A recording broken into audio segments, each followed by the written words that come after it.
Okay, so when we're using the Brujo band, voodoo floss, whatever you want to call it, tire in a tube, this stuff works better, more stretch. I want to go through and crank this down a lot harder than I think I do, but right, easiest way to not get injured is not be retarded. You got Down syndrome, let me know. Something's funny, it'll be the crap. Yeah, you drive for 10 miles with the left side in the line, you're retarded.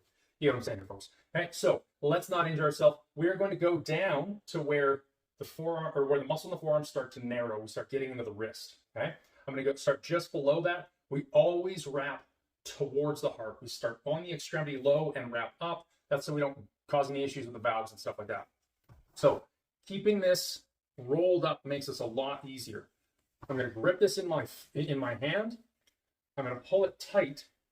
I'm going to pull it into my knee. Okay, I get that wrap on it. I'm going to get this up, and the real trick is that I need to go through and get this to stick onto itself. And once it does, I can kind of let go of this. So I have that set up. It's sticking on itself. I'm going to pull this around and come over. I can go loose, get that over, and then I'm going to set it back and make sure I'm cranking. I want about 25%, 50% overlap as I'm doing this. Okay, I'm going up, attach it down so I can kind of readjust my grip, like up, and so on and so forth. Okay, notice I'm really cranking that in there. Right, you want to get a fair amount of stretch. The first time you do this, you are going to hate everything about it, and it's going to be really, really uncomfortable.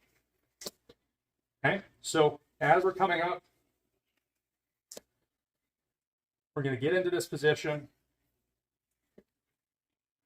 We're going to come over as high as we can right before we start getting into where the elbow bends. I'm going to toss this around on itself loose. I'm keeping it stuck against my leg. If the rubber tacks onto itself, I'm going to pull this through. There, now it stays.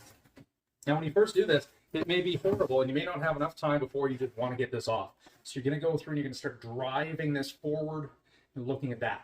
That's okay. Get our bands and everything set up on here. Put my hand through this just as we had talked about. And come over and I'm going to roll this around and I'll start feeling that tissue go through. So initially, let's get 10 on each direction. I think that was about 10. I'll bring this around. I'm going to switch my feet.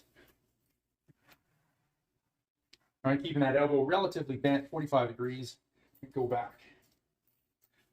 Bigger range of motion I get, the better. Okay. And then at a certain point, you're going to find out I need to get this thing right the F off of me.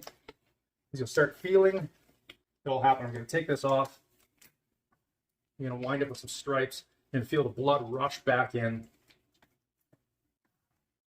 And you're going to immediately feel that this is better. Now, doing one side, doing the other, going back and forth. Like I said, put it on there, get 10 reps on each, move over to the other side, you'll feel the blood rush back in. Right, you're going to start feeling, oh yeah, that's where that was. Okay, so give me a couple minutes. We'll be right back. So we're going to come back and we're going to do just a little further up across the elbows, a couple tricks for the elbow, and then we'll get it going. See you in the next video.